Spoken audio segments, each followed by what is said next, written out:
तो एक आलिम साहब एक बस्ती से गुजर रहे थे तो देखे कि एक शख्स ने चारपाई पे बैठा हुआ है, उसके इर्द गिर्द मक्खी भिनक रहा है और लोग जा रहे हैं, उसको बद्दुआ भी दे रहे हैं, उस पर लानत भी भेज रहे थे। तो आलिम साहब ने उसके करीब गया, जानने के बाद बोला कि क्या बात है, ऐसे मैं सुन रहा हूँ कि आपके ऊपर मक्खी भिनक रहा है और आपके बद्दुआ भी लोग दे रहे हैं और लानत भी भेज रहे हैं। तो वो बोला कि आप बैठ जाइए, आप अगर जो मेरे वाकया सुनना चाहते हैं तो आप बैठ जाइए, मैं आपको बताता हूँ कि मेरे साथ क्या हुआ था। एक दिन की बात है कि हमने जो अपने घर पे था तो हमारे दोस्तों ने सिनेमा का टिकट लिया था सिनेमा देखने के लिए। तो मेरी माँ ने बोली कि तुम गुंडे आवारे के साथ जा रहे हो फिल्म देखने, तुम अल्लाह के खौफ करो, ये बुरे काम करने क्यों जाते हो।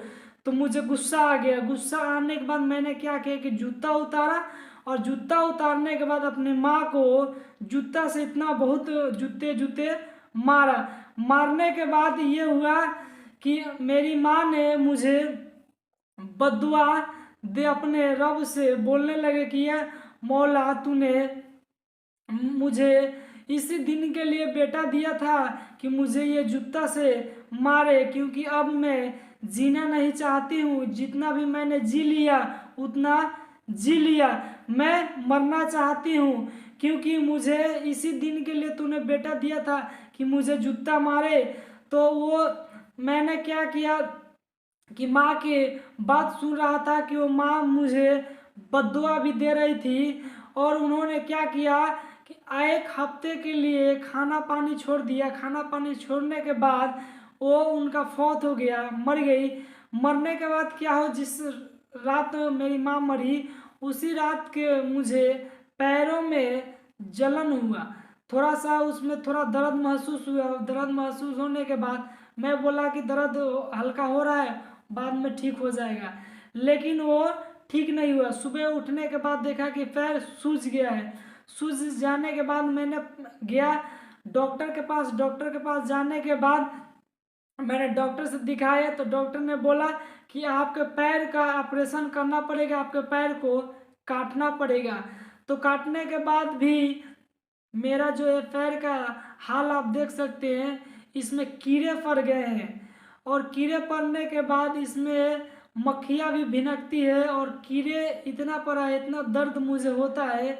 ये मेरी माँ की बद्दुआ के कारण ये सब मेरे साथ हुआ। तो आलिम साहब, आप आलिम हैं, आप अल्लाह के बरगाह में दुआ कर दीजिए कि ये ठीक हो जाए। तो आलिम साहब ने बोले कि मैं अल्लाह के बारगाह में दुआ कर दूंगा, ये ठीक होगा या नहीं ठीक होगा ये अल्लाह जानता है।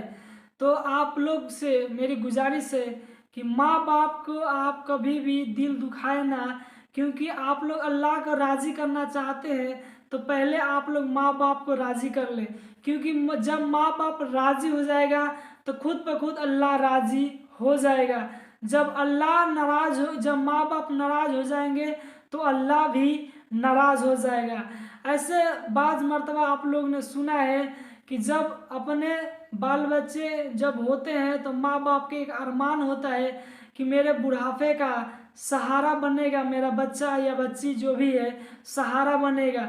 जिस वक्त ये माँ बाप की दिल टूट जाता है, जिस वक्त बेटे या बेटी बोलते हैं कि माँ बाप तूने मेरे लिए किया ही क्या है, तो आप लोग ऐसा गलती मत कीजिएगा, क्योंकि इससे अल्लाह भी नाराज होता है। और बाज़ मर्तबा ये भी आप लोग सुने होंगे कि जो भी माँ बाप के कदर नहीं करता, जो भी माँ बाप के खिदमत नहीं करता, तो वो शख्स अल्लाह से भी गाफिल हो जाता है, अल्लाह भी उससे नाराज होता है। और हम लोग जितने भी अल्लाह के मनाना चाहे, अल्लाह कभी नहीं मानता। अगर जब माँ बाप के हम लोग उसे नाफरमान हो गए हैं तो अल्लाह रब इज़्ज़त से दुआ है कि आप लोग को बोलने सुनने में समझने में तौफीक दे। तो मिलता हूँ नेक्स्ट वीडियो में। और फ्रेंड, वीडियो अच्छे लगे तो लाइक कर दीजिए, अभी तक हमारे चैनल पे नहीं है तो चैनल को सब्सक्राइब करके ऑल पे क्लिक कर दीजिए। तो फ्रेंड, मिलता हूँ नेक्स्ट वीडियो में। अस्सलाम वालेकुम।